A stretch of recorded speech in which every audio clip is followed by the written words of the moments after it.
Hi, this is Peregrine Aubrey of PerformanceLleyns. I would just like to go through with you today my reasoning on the great indoor-outdoor lambing debate. As you can see, we have this considerable facility. We lamb indoors.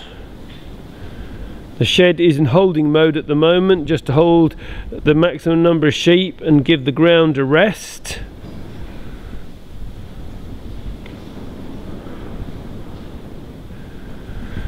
And because we have this facility, we lamb is one of the major reasons why we lamb indoors. It is a hangover from the days of, we built the shed for barley beef, hence the high back walls.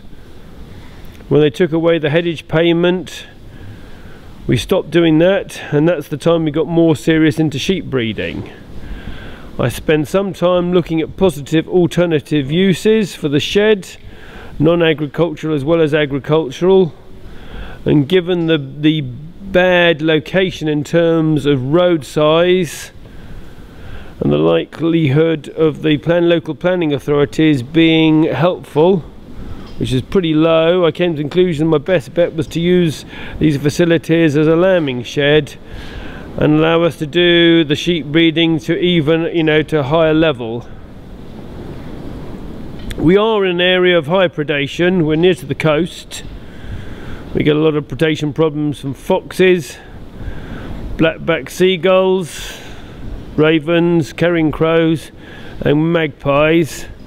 And we will get serious losses, and we get very serious losses if we try to lamb outside. Even lambing indoors and putting the sheep out in between 24 and 48 hours, we get losses of lambs in probably in the first week of between 60 to 100. We never see these carcasses, but we know they exist because they've been ear tagged at birth, they've been recorded as going out. I know even which fields they went out to, but by 8 weeks they aren't there, and I never get the chance to take their first 8-week weight. The shed also gives us significant advantages in terms of data integrity. We run 24-hour-a-day lambing cover. And this isn't to assist the sheep in terms of lambing, this is just to make sure that the sheep do not mismother when they lamb. We need to be 100% sure of the maternal, of the mother of the lambs, and then obviously the computer holds the details of the sire.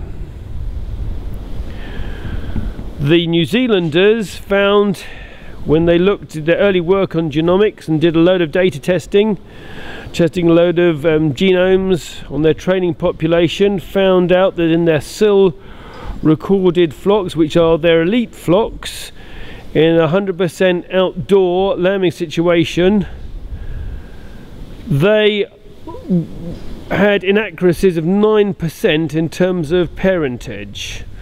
This is obviously quite high, and it would mean that approximately 1 in 10 times you were not getting the genetics that you were purchasing, and you could get something completely spurious, which could even be terribly closely related to what you've already got.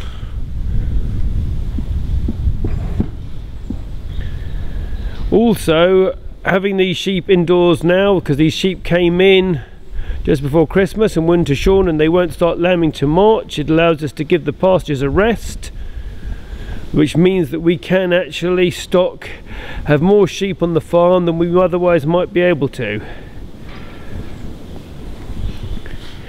Another solution to that problem would be to take on grass keep, but there are a load of unanswered questions in terms of biosecurity, fencing. Ideally you wouldn't want your sheep to, to your grass that you took as winter keep to have had any other sheep or cattle in the last 12 months on those properties. And you'd want the fencing to be very good so they couldn't get near any other sheep or cattle. Obviously, lambing indoors may not be right all the time.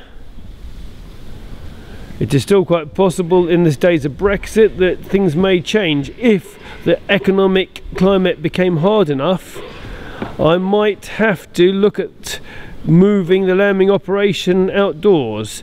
But if I did that, I would probably have to reduce the total flock size,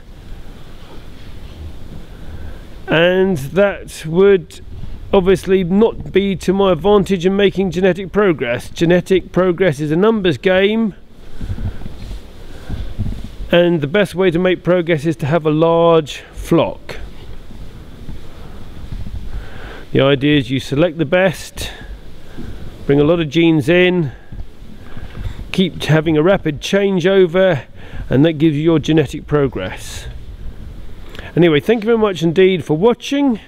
I hope you've enjoyed this video. Keep watching, and I hope to see you in the summer when you come to buy a tup, or failing that, just to look at the sheep. Many thanks. Bye now.